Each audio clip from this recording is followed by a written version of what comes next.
뜬금없는 질문 같습니다만 여러분 인생이 무엇입니까? 여러 가지로 대답할 수 있겠습니다만은 이렇게 말할 수도 있을 것입니다. 인생은 선택이다. 그렇죠? 그래서 이런 말도 있습니다. 인생은 B와 D 사이다. B와 D 사이니까 C죠. 무슨 말인가 하면 B, birth, 출생이지요. 그리고 D는 death, 사망이죠. 그 사이는 C, 선택이다. 그래서 끊임없는 선택 속에서 살아가는 게 인생이다라는 것입니다. 그렇습니다. 우리는 매 순간, 매일이 아니라 매 순간 숱하게 선택하며 살아갑니다. 사소한 문제부터 중대한 문제까지 선택하는 게 우리의 삶 자체다라는 것입니다. 그 결과들이 하나하나 모여져서 내 인생이 만들어지는 것입니다. 그러니까 오늘 내 인생의 모습은 어제까지의 선택의 결과, 그렇게 말해도 과언이 아닐 것입니다. 하나님께서 우리 인간을 창조하시고 자유의지를 부여하셨습니다. 스스로 생각하고 판단하고 결정할 수 있는 권리를 주셨다는 것입니다. 이 자유의지를 다른 말로 표현하면 뭘까요? 선택권이죠. 선택권. 그러니까 우리 인간에게는 선택의 자유가 주어졌구나, 그것을 알 수 있죠. 그런데 정말 중요한 사실이 있어요. 선택은 자유지만 그 결과는 고스란히 자신의 몫이다라는 것입니다. 그렇다면 엄벙덤벙하면 안 되겠네요. 신중하고 지혜롭게 선택을 해야만 할 것입니다. 특별히 인생은 단 한 번이잖아요. 되돌아갈 수도 없고 번복할 수도 없고, 그러므로 그때그때 선택을 잘 하는 게 최선입니다. 많은 사람들이 선택을 할 때 어떻게 하죠? 어떤 기준입니까? 어떤 사람은 감정적으로 합니다. 또 어떤 사람은 이성적으로 합니다. 나름대로 잘 한다고 하지만 자칫 실수하기 십상이다라는 것입니다. 그리고 후에 막심할 수도 있습니다.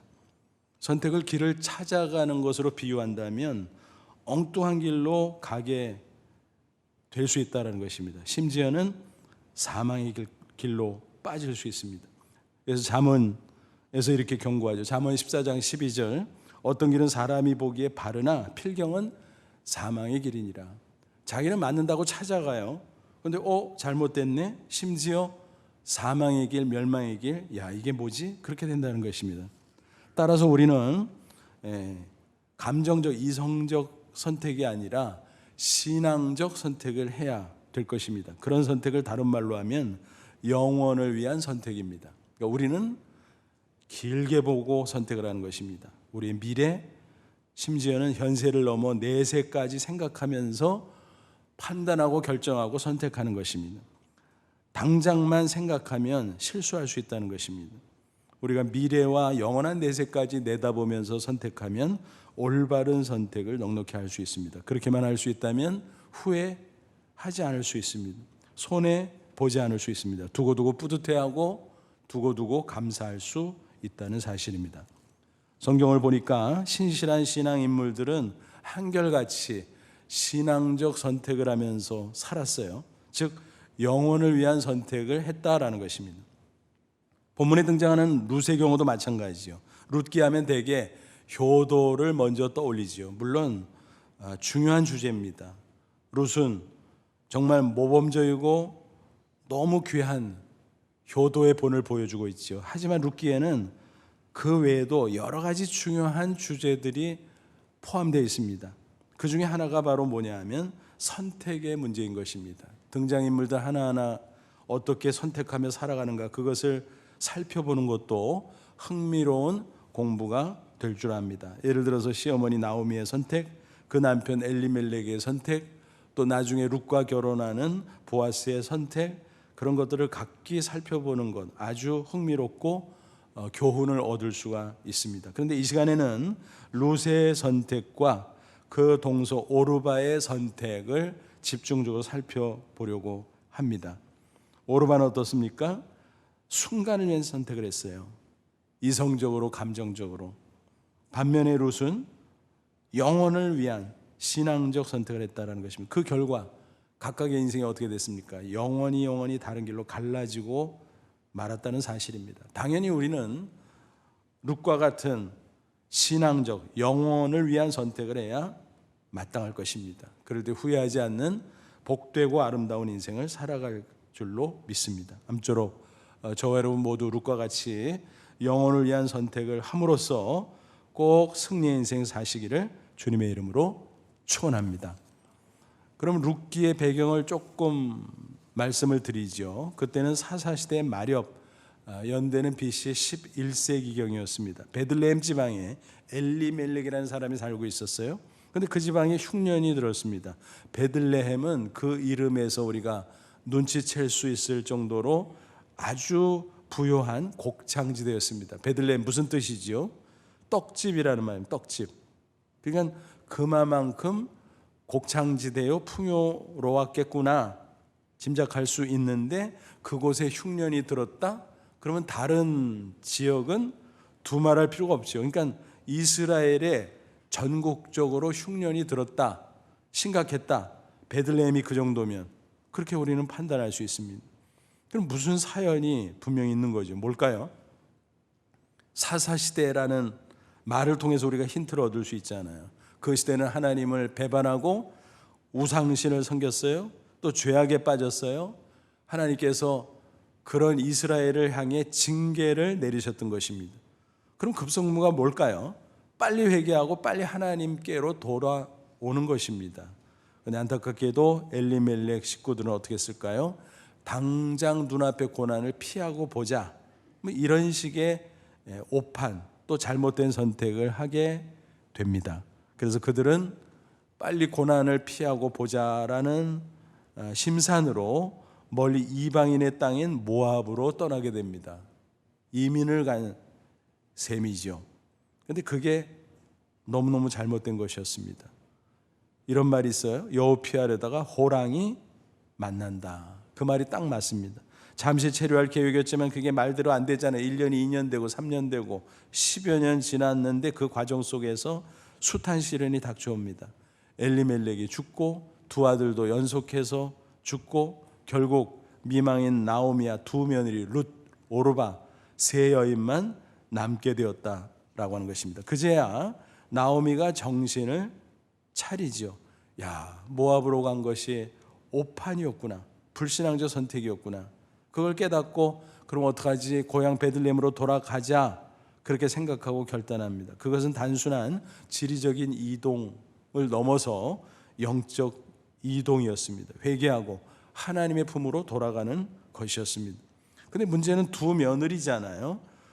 그 당시 이스라엘에 계대 결혼 제도가 있기는 했습니다. 그게 뭔가 하면 예를 들어서 형이 자식을 남기지 못한 채 죽으면 혼자 된 형수와 결혼해서 대를 이어주는 제도입니다.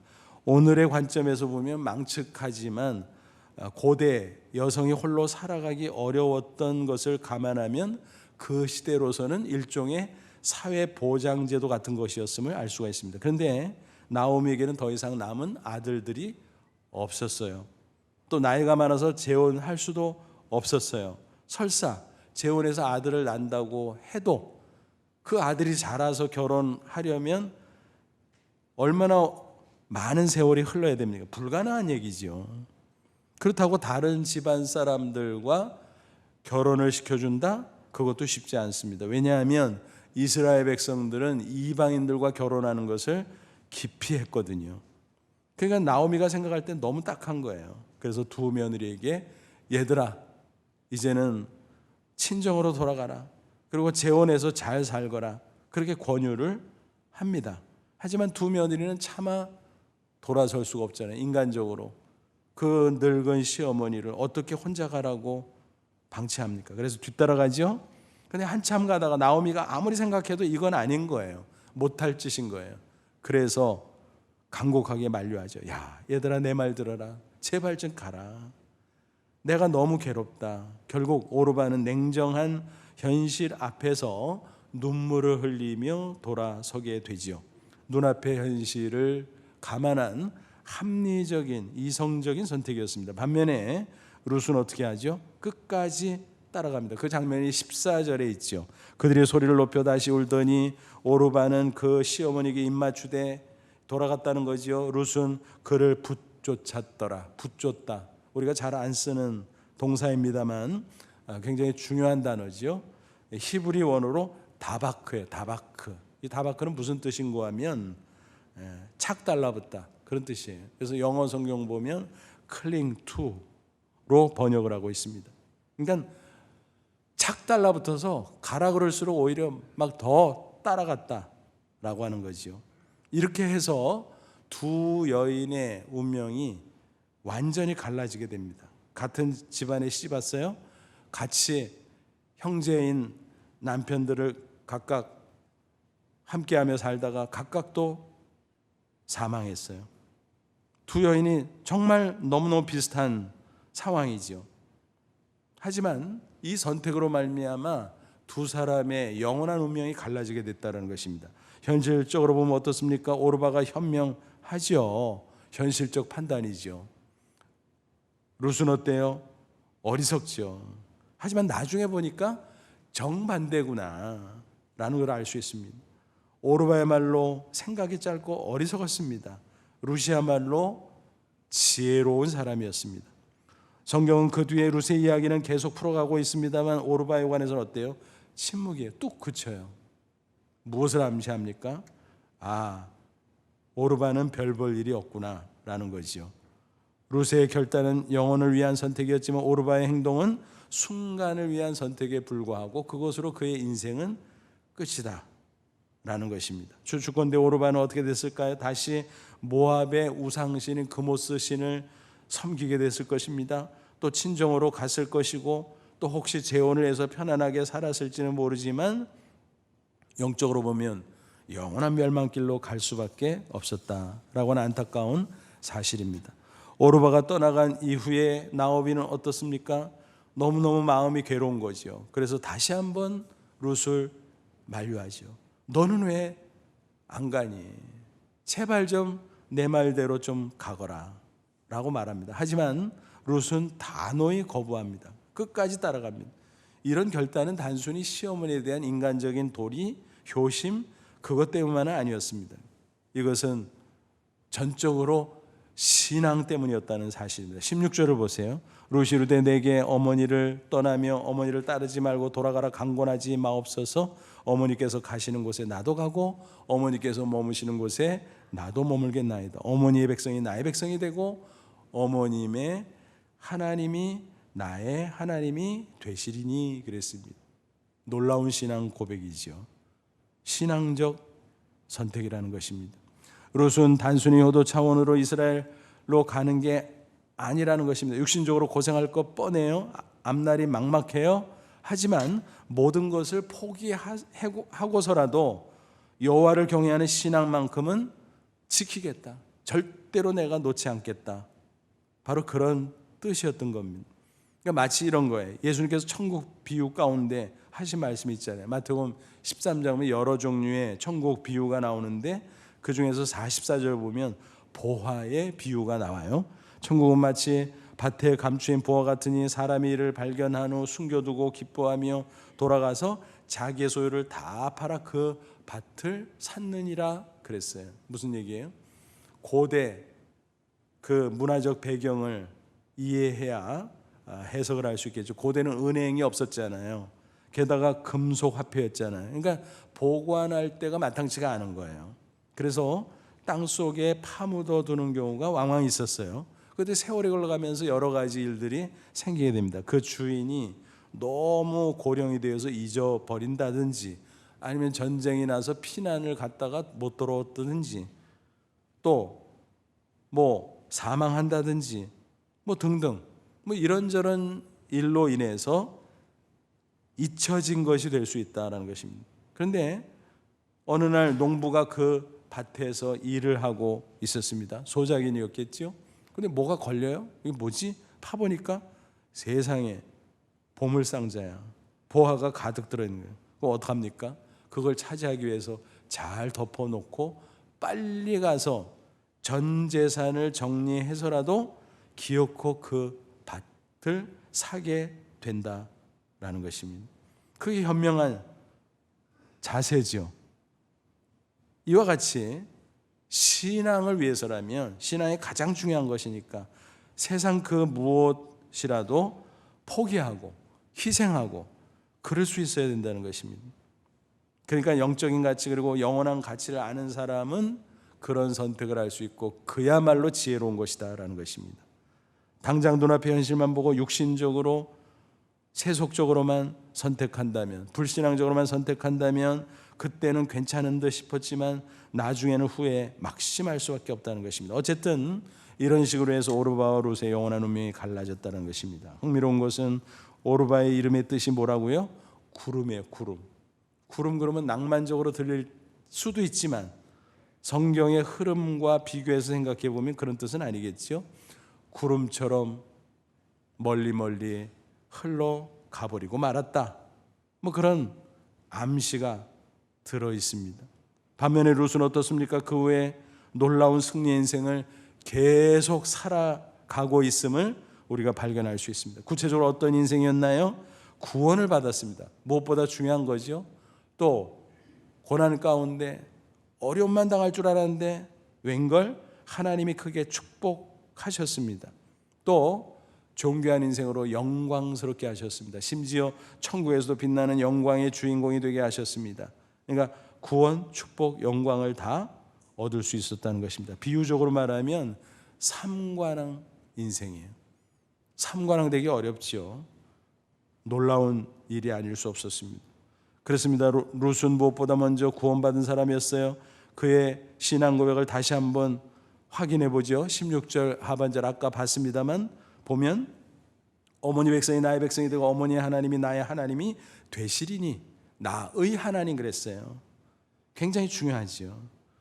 당당한 신앙 고백입니다. 구원은 신앙의 선택으로서 받는 것입니다. 물론 하나님 편에서 예정이 있고 또 선택이 있고 부르심이 있기는 하죠.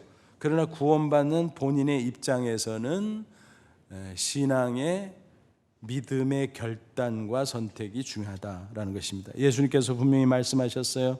요한복음 5장 24절 내가 진실로 너희에게 이르노니 내 말을 듣고 예수님의 복음의 말씀을 듣고 또 나 보내시니 하나님을 믿는 자는 영생을 얻었고 심판에 이르지 아니하는 사망에서 생명으로 옮겼느니라.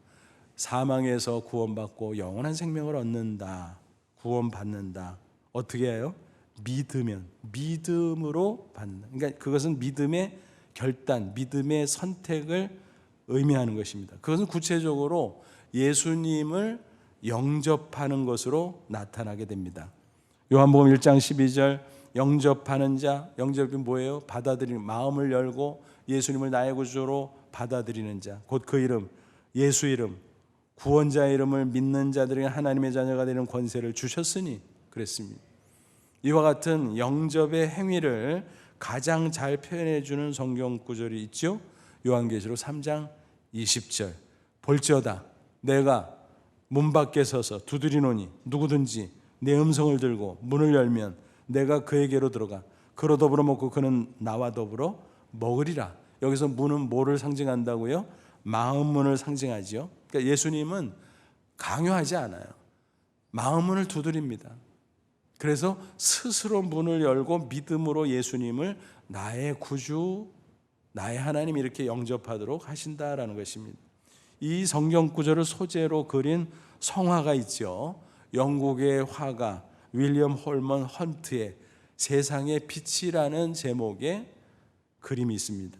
자세히 보면 예수님이 문 밖에 서 계신데 손잡이가 없어요. 그러니까 예수님이 밖에서 문을 열고 들어가는 게 아니에요. 그 안쪽에서 문을 열어주어야 들어가신다라는 것입니다. 그래서 스스로 마음을 열고 믿음으로 예수님을 영접할 때 그때 비로소 십자가 은혜를 통해서 구원받고 영생을 얻게 된다라는 것입니다. 그러므로 사람마다 개인적으로 예수님을 영접하는 믿음의 선택이 필수적이라는 것입니다. 우리가 교회에서 세례 예식을 거행하잖아요. 그래서 그 사람이 구원받았음을 외적으로 공적으로 표시해주는 거룩한 교회의 예식입니다. 그런데 그 예식 자체도 중요하지만 그 전에 중요한 절차가 있어요. 뭐죠? 문답입니다. 뭐 성경 말씀을 가르치는 교육도 중요하지만 문답이 정말 중요하죠. 뭐예요? 한 사람 한 사람 개별적으로 신앙 고백을 확인하기 위해서 질문하는 것입니다. 당신은 하나님을 믿습니까? 당신은 예수 그리스도가 하나님의 아들 구주인 것을 믿습니까? 예수님은 죄가 없으니 의로우신 분이지만 십자가에 우리 죄를 대신해서 죽었다 부활하신 것을 믿습니까? 당신 자신의 죄를 위해서 죽었다가 당신 자신을 구원해서 영생하도록 하기 위해서 부활하신 것을 믿습니까? 그거를 계속 질문하는 것입니다. 그래서 그걸 서슴없이 예라고 확답하고 결단할 때 그 사람이 구원받은 사람이구나 하고 확인됐으니까 세례식을 베푸는 것입니다. 그래서 이 세례를 통해서도 우리가 알 수 있는 믿음의 선택이 구원의 핵심 요소구나 하는 걸 알 수 있습니다. 제가 목회자로서 이따금 병환 중에 계신 분들을 찾아가서 기도해 드리는 경우가 있죠. 근데 이제 치유가 굉장히 시급하지만 때로는 이렇게 보면 이분이 구원의 확신이 없네 하는 게 감 잡히는 경우가 있어요. 이렇게 보면 알거든요. 또 아예 교회를 나오지 않던 분들은 뭐 두말할 것 없이 그렇고요. 그러면 치유 문제보다 사실은 더 시급한 게 뭐예요? 구원의 문제거든요. 그래서 그런 경우는 제가 치유에 관한 말씀을 전해주는 게 아니라 구원의 복음을 전해요. 그래서 예수님은 누군가, 그리고 예수님의 십자가 부활 쭉 전하고, 아픈 분한테 찾아가서 길게 할 수는 없지만 핵심적으로 전하고 제가 선택권을 드립니다. 그분에게. 목사가 기왕 왔으니까 기도해 드리겠습니다. 근데 두 가지 메뉴를 드릴 테니까 하나를 선택하세요. 하나는 그냥 병의 치유만 위해서 기도해 주는 거 원하면 그냥 해드리고, 아니면 예수님을 믿음으로 영접하는 이 결신기도, 그거를 같이 도와드리면 그렇게 해드리고, 또 이어서 질병의 치유를 위해서도 기도하겠습니다. 이 둘 중에 뭐 하시겠습니까? 그러면은 대개 그런 질문을 받는 분들은 구원의 확신이 없거나 아직 교회 나오지 않아서 구원에 대해서 잘 몰랐던 분들이잖아요. 그런 경우는 가만히 있습니다. 즉답을 못하죠. 어떻게 즉답을 하겠습니까? 듣자마자. 근데 딱 던지면, 선택권을 주면 오히려 엄숙해지고 진지해지죠. 그래서 자기가 생각을 하는 겁니다. 특별히 병이 위중할수록 목사가 오늘 왔는데 다시 올 수 있을까? 이런 생각도 하고, 또 제가 어떤 땐 그래요. 제가 오늘 왔는데 또 올 수 있을지 모르겠습니다. 이렇게 또 딱 던질 때가 있어요. 그러면은 심각하게 진지하게 가만히 있다가 드디어 대답을 합니다. 그럼 거의 대부분이 결신기도 도와주세요. 그렇게 이야기합니다. 그러면 성경책을 딱 내밀면서, 우리가 중요한 계약할 때 인감도장 찍죠? 그거랑 똑같다고 생각하세요. 이 성경책 위에 손 얹으세요. 목사가 그 위에 손 얹겠습니다. 그리고 따라서 하세요. 그러나 그냥 하지 마시고 마음을 담아서 진심으로 하셔야 본인의 기도가 되는 겁니다. 그래서 이제 예수님을 영접하는 결신 기도를 시키지요. 그러면 이제 예수님의 이름으로 기도합니다. 아멘해요. 그러면 구원받은 거죠. 믿음의 선택을 했거든요. 그러면 이어서 이분을 하나님께서 치유해 주시고 회복시켜 주셔서 남은 생에 정말 하나님 은혜 가운데 잘 살다가 이 세상 언젠가 떠나니까 그때 천국 가게 해 주옵소서. 그렇게 기도를 마무리합니다. 그럼 그렇잖아요. 질병 치유하는 게 시급하지만 낫는다고 끝이에요? 아니잖아요. 늙어지고 또 병들고 결국은 죽고, 그럼 그 뒤에는 뭐예요? 구원의 문제가 사실은 가장 중요한 겁니다. 이런 케이스 경우에 한 달 만에, 며칠 만에, 심지어는 돌아가시는 분들도 있어요. 그러면 아주 아찔하죠. 그때 정말 함께 결심기도 하지 않았으면 얼마나 안타까울까라는 생각을 합니다. 여러분, 믿음의 선택이라고 하는 것은 이렇게 중요한 것입니다. 룻은 믿음의 선택으로 여호와를 나의 하나님으로 결단하고 고백하고 구원을 받았습니다. 사망에서 구원받고 영생을 얻고 하나님의 자녀, 천국 백성이 되었다라고 하는 사실입니다. 아마 룻이 두고두고 생각하면 생각할수록 너무 다행스럽고 너무 감사해 했으리라고 생각이 됩니다. 저와 여러분 어떻습니까? 이와 같은 믿음의 선택 분명히 하셨죠? 예수님은 나의 하나님, 나의 구주 믿으시죠? 그러므로 이런 믿음의 선택으로 구원의 확신 가지고 날마다 영생을 누리다가 이 땅에서 승리하다가 하나님 부르시면 저 천국에 들어가는 저와 여러분 되시기를 축원합니다. 롯은 또 신앙의 중요성을 알았기에 고난을 선택했어요. 심지어 죽음조차 불사했습니다. 17절 보세요. 어머니께서 죽으시는 곳에서 나도 죽어 거기 묻힐 것이라. 만일 내가 죽는 일 외에 어머니를 떠나면 여호와께서 내게 벌을 내리시고 더 내리시기를 원하나이다. 무슨 얘기예요? 내가 죽음 각오했습니다. 나 고생할 거 압니다. 고생 기꺼이 하겠습니다. 죽으면 이스라엘 땅에 묻히는 거죠. 당당하게 이렇게 이야기합니다. 천국 가는데 뭐가 거칠 게 있냐라는 것입니다. 여러분 그렇게 각오했지만 하나님께서 그를 고난 가운데 방치하셨을까요? 아니요. 그를 죽도록 방치하셨을까요? 아니요. 오히려 하나님께서 책임져 주고 크게 축복하셨다는 사실입니다. 가보니까 베들레헴의 유력 인사 보아스가 하나님의 섭리 가운데 딱 대기하고 있었어요. 2장 3절 4절 룻이 가서 베는 자를 따라 밭에서 이삭을 줍니다. 이게 뭘까요? 고대 이스라엘에는 긍휼의 율법이라는 게 긍휼의 율법. 이게 뭐냐면 가난한 사람들을 배려하고 돕기 위해서 율법 규정을 정해놓은 거예요. 그렇게 꼭 하라고 이스라엘 사회에. 그걸 지켜야 됩니다. 그래서 여러 가지가 있는데 그 중에 하나가 뭐냐면 추수하는 시즌에 아무 밭에나 가난한 사람이 가서 추수하는 사람 뒤따라가면 추수하는 사람이 이렇게 추수하다가 이삭을 떨어뜨리는 경우가 있잖아요. 그러면 이걸 악착같이 주우면 안 돼요. 그냥 놔둬야 돼요. 그러면 가난한 사람이 그거 다 주워다가 한 보따리 해가지고 집으로 가서 그걸 가지고 양식으로 삼고 살아갈 수 있는 거지요. 아주 지혜롭고 훌륭한 긍휼의 율법입니다. 바로 그 율법에 따라서 룻이 어느 밭에 가서 추수하는 사람들 뒤따라가면서 이삭을 막 줍고 있었던 거예요. 그런데 자 보세요. 우연히 그러니까 본인은 모르고 어느 밭인지도 모르고 그냥 우연히 갔는데 엘리멜렉 친족 보아스에게 속한 밭에 이르렀더라. 게다가 마침 just then 보아스가 베들레헴부터 보아스가요 유력 인사로서 대농의 주인인데 여러분 매일 밭에 나와 있겠어 아니잖아요. 그래서 베들레헴 다운타운에 집이 있고 거기서 살다가 특별한 날이라 그곳으로부터 와서 베는 자들에게 이르되, 그러니까 딱 모처럼 왔는데 룻도 왔고 딱 타이밍이 맞아서 만났다라는 것입니다. 극적인 만남이죠. 뭡니까? 약속한 거 아니죠. 하나님의 놀라운 섭리였습니다. 보아스는 룻에 대한 소문을 이미 듣고 있었어요. 그래서 그런 훌륭한 여인도 있어. 근데 자기 눈앞에 나타난 거예요. 그래서 야 신기하다. 근데 나중에 알고 보니까 어때요? 보아스는 이 룻의 시댁 집안의 기업 물을 자였다라는 것입니다. 기업 물을 자가 뭔가 이걸 이해해야 룻기를 잘 이해할 수가 있습니다. 기업 물을 자는 히브리어로 고엘입니다. 고엘. 근데 이 고엘은 뭐냐면 친족 구속자예요. 그러니까 친척을 구원해 주는 사람 그런 뜻이에요.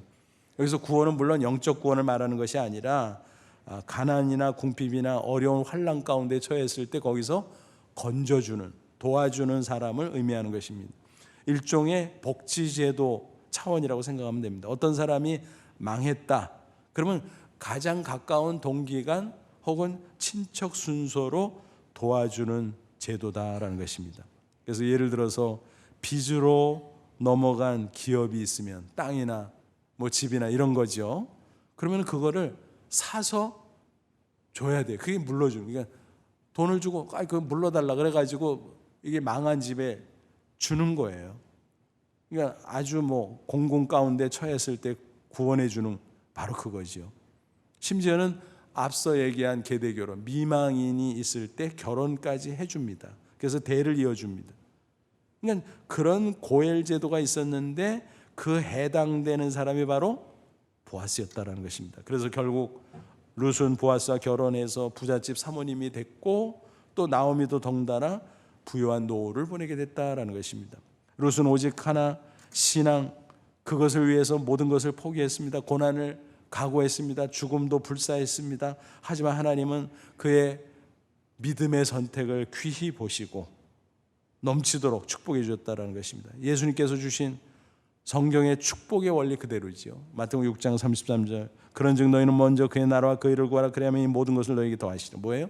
하나님의 뜻대로 살아라. 하나님의 영광을 위해서 살아라.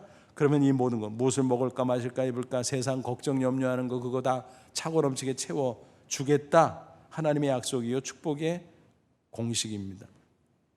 그래서 C.S. 루이스가 그런 말을 남겼어요. 천국을 지향하라 그러면 세상을 덤으로 얻을 것이라 세상을 지향하라 그러면 천국과 세상 둘 다 잃을 것이다. 그런데 사람들은 어때요? 그냥 눈앞의 현실 세상만 집착하고 따라가요. 그런데 둘 다 잃어버린대요. 그러나 천국을 지향하고 영혼을 위한 선택, 믿음의 선택을 하나하나 하다 보면 천국은 이미 얻었고 세상도 덤으로 얻을 수 있다라고 말했는데 성경적 원리 그대로인 것입니다. 안타깝게도 많은 사람들이 그와 정반대 인생을 살아갑니다. 눈앞의 이익을 포기하지 못해서 욕심을 부리다가 망하는 케이스들이 얼마나 많습니까? 앞서 말씀드린 오르바의 경우도 안타깝지만 그런 케이스잖아요. 그리고 생각나는 사람이 있어요. 룻과 이름이 비슷한 롯, 아브라함의 조카. 이름은 비슷한데 인생은 영 딴판이었습니다. 롯은 어떻습니까? 삼촌을 배신하고 손까지 갔습니다. 왜요? 잘 먹고 잘 살겠다고 세상적으로. 그런데 탈이 났어요. 소돔성은 죄악이 관영한 도성이었어요. 하나님께서 내려다보다가 견디다 못해 유황불 심판을 내리는데 그 와중에 롯이 어떻게 됩니까? 그나마 아브라함이 기도해줘서 그 기도 덕분에 하나님이 기억하고 천사를 보내서 꺼내주기는 했지만 집안의 모든 것을 잃어버리고 말았어요. 풍비박산된 거지요. 그 모습을 창세기 19장 26절에 이렇게 묘사하고 있습니다. 롯의 아내는 뒤를 돌아봤으므로 소금기둥이 되니라. 롯과 그 아내 그리고 두 딸이 황급하게 몸만 빠져나오는데 두고 온 게 얼마나 아까워요. 그렇게 그냥 악착같이 긁어 모으고 쌓고 그랬던 게 얼마나 많겠어요. 근데 그걸 두고 오니 얼마나 기가 막히게. 그래서 롯의 아내는 천사가 뒤를 돌아보지 말라 경고했음에도 불구하고 그걸 어기고 뒤를 돌아다보다가 소금기둥이 되었더라. 하나님이 그 지역의 성을 멸하실 때 곧 롯이 거주하는 성 소돔성을 엎으실 때 하나님이 아브라함을 생각하사 롯을 그 엎으시는 중에서 내보냈더라. 다행히 빠져나오긴 했지만 불 가운데 겨우 얻은 구원에 불과했다라는 것입니다. 그러니까 신앙적 믿음의 선택을 통해서 하나님의 가치, 하나님의 뜻을 추구해야 되는데 세상 것에 집착해서 그것만 따라가다 보니까 어땠어요? 오히려 실패하고 망하고 말았다라고 하는 것입니다. 그러므로 저와 여러분 눈앞의 이익보다 영혼을 바라보며 믿음의 선택을 할 수 있기를 바랍니다. 하나님의 뜻대로 하나님을 영화롭게 하는 그런 방향으로 인생을 살아갈 수 있기를 바랍니다. 그러면 육신의 문제, 이 세상에서의 삶의 모든 문제도 하나님께서 책임져 주시고 축복해 주실 줄로 믿습니다. 롯은 또 한 걸음 더 나가서 영원한 천국의 영광까지 얻게 됩니다. 3장 4장 쭉 읽어가다 보면 보아스와 롯의 결혼 이야기가 등장하지 아름다운 러브스토리입니다. 위대한 신앙 간증입니다. 나오미는 롯에게 보아스가 기업물을 짜인 줄을 알려줍니다. 야, 그 사람이 너와 결혼할 수도 있어. 네가 접근해봐. 우리 관점에서 보면 민망하지만 이스라엘 고엘 제도에서 볼 때는 자연스러운 일이에요. 어떻게 보면 권리일 수도 있어요. 근데 문제가 있었어요. 보아스보다 앞순위에 기업물을 자가 한 명 있었습니다. 근데 보아스가 마음에 있었어요. 그래서 내가 해야지 하고 그 사람을 찾아가서 담판을 짓습니다. 여보 이만저만해서 그 엘리멜렉 나오미 집안의 자네 그리고 내가 기업물을 짠데 자네가 앞순이야. 그러니까 자네가 먼저 선택을 해야 되는데 내가 설명해 줄게. 그랬더니 내가 할게. 어쩌면 그때 보아스의 가슴이 철렁했을지도 몰라요. 근데 보아스가 이어서 얘기했어요. 근데 계대 결혼도 해줘야 돼. 근데 그 상대는 이방인 모압 여인이야. 그랬더니 그 사람이 아유 그거는 내가 못하지. 기다렸다는 듯이 보았어요. 그럼 내가 할게. 넘겨. 그래서 보아스와 룻이 결혼하게 되었다는 것입니다. 그 두 사람 사이에 아들이 태어나죠. 오벳입니다. 족보를 따져보니까 정말 놀랍습니다. 룻기 4장 21, 22절 살몬은 보아스를 낳고 보아스는 오벳을 낳았고 오벳은 이새를 낳고 이새는 다윗을 낳았고 다윗? 그럼 왕의 족보네? 맞습니다. 그 족보가 마태복음 1장에 또 그대로 나와요. 예수님의 메시아 족보로 이어지지요. 거기에 보아스의 이름도 나오고 룻의 이름도 등장합니다. 마태복음 1장 5절 6절 살못은 라합에게서 보아스를 낳고 보아스는 룻에게서 오벳을 낳고 오벳은 이새를 낳고 이새는 다윗 왕을 낳으니라. 그러니까 룻은 다윗의 증조 할머니가 되었다라는 것입니다. 예수님의 육신의 조상이 되었다라는 것입니다. 이방 출신 여인이 하나님을 경외하는 믿음의 선택을 통해서 결단과 헌신을 통해서 이런 놀라운 영광을 얻었습니다. 개인의 영광이요, 가문의 영광이요, 이 땅에서 존귀할 뿐만 아니라 저 영원한 천국에서 영원히 빛나는 영광의 주인공이 되었다라고 하는 것입니다. 룻은 비록 좁은 길을 갔지만 결국은 승리한 것입니다. 영원한 영광까지 얻었습니다. 로마서 8장 18절 말씀 그대로지요. 생각하건대 현재 고난은 장차 우리에게 나타날 영광과 비교할 수 없도다. 신앙의 선택 때문에 고난을 감수한다면 그 고난과 비교할 수 없는 어마어마한 영광을 하나님께서 허락하실 것임을 약속하고 있습니다. 프랑스의 농민화가 밀레의 유명한 이야기죠. 그는 가나다들 누드화를 그리면서 생계를 이어갔어요. 그러던 중 전시장에서 이런 일이 있었습니다. 다른 작가들과 함께 공동 전시를 하고 있었는데 자기 그림 앞에서 두 청년이 히히덕거리는 거예요. 그러면서 야, 이거 누가 그린 줄 알아? 밀레라는 사람인데 그 사람은 쓰레기야, 쓰레기. 이런 그림이라 그러면서 돈벌이 한대. 그렇지 쓰레기지. 충격이었습니다. 너무 부끄러웠습니다. 그래서 집에 가서 아내에게 그 이야기를 다 털어놨습니다. 그러면서 눈물을 흘렸습니다. 어린 시절 신실했던 신앙을 잃어버린 자신의 초라한 모습을 회개하고 아내와 함께 결단합니다. 우리가 차라리 굶을지언정 이렇게 살지는 말자. 그래서 가난하지만 경건한 신앙으로 하나님 앞에 감사하며 지내는 그 농민들의 모습을 화폭에 담아 그림을 그리기 시작했습니다.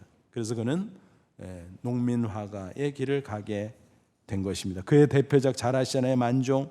하루 종일 부부가 밭에서 일하고 저녁 무렵 다정하게 밭에 서서 은은히 울리는 교회 종소리를 들으면서 감사드리는 기도하는 그 경건한 모습, 화폭에 담긴 그 모습을 보노라면 이게 밀레 자신과 그 아내의 모습을 그린 자전적인 그림이겠구나 라고 생각이 됩니다. 그는 현실의 고난을 감수하면서 영혼을 위한 선택을 하며 남은 인생을 살았던 것입니다. 그 결과 역사의 길이 남는 경건한 농민 화가로서의 명성을 얻을 수 있었고 아마 천국에서도 영원한 빛나는 존재가 되리라 생각이 됩니다. 여러분, 인생은 선택입니다. 저와 여러분은 과연 어떤 선택을 하면서 살아갑니까? 매일마다 순간마다 한번 생각해 보십시오. 세상에 파묻혀 눈앞에 육신적인 이해 타산만 이성적으로 감정적으로 선택하면서 살아갑니까? 만약 그렇다면 후회할 날이 있을 것입니다. 우리는 하나님을 경외하며 예수 그리스도를 나의 구주로 믿는 믿음의 선택을 이미 한 사람으로서 남은 인생 하나님의 뜻대로 믿음의 선택을 계속해야 될 것입니다. 어떤 문제가 있든지 하나님의 뜻대로 결단하고 실행하고 또 하나님의 영광을 위해서 헌신하고 그렇게 살아갈 수 있기를 바랍니다. 그럴 때 하나님께서 룻의 인생을 크게 축복하고 빛나는 영광을 허락해 주신 것처럼 저와 여러분에도 동일한 역사를 허락해 주실 줄로 믿습니다. 그렇게만 될 수 있다면 우리는 남은 생에 두고두고 뿌듯해하며 두고두고 감사하는 인생을 살게 될 것입니다. 아무쪼록 룻과 같이 또 많은 믿음의 선진들과 같이 영원한 선택을 하시기 바랍니다. 그래서 영원을 위한 믿음의 선택으로 구원, 축복 그리고 영광을 얻는 삼관왕 인생 다 되시기를 주님의 이름으로 축원합니다. 기도하겠습니다. 이 말씀 붙잡고 기도하죠. 하나님, 그렇습니다. 예수 믿고 구원받은 하나님의 자녀 믿음의 선택을 귀히 보시고 나를 자녀 삼아 주었사오니 그 믿음의 선택으로 남은 인생을 살게 하옵소서. 오직 주의 뜻대로 살기를 원하며 오직 하나님의 영광을 위해서 헌신하며 살기를 원합니다.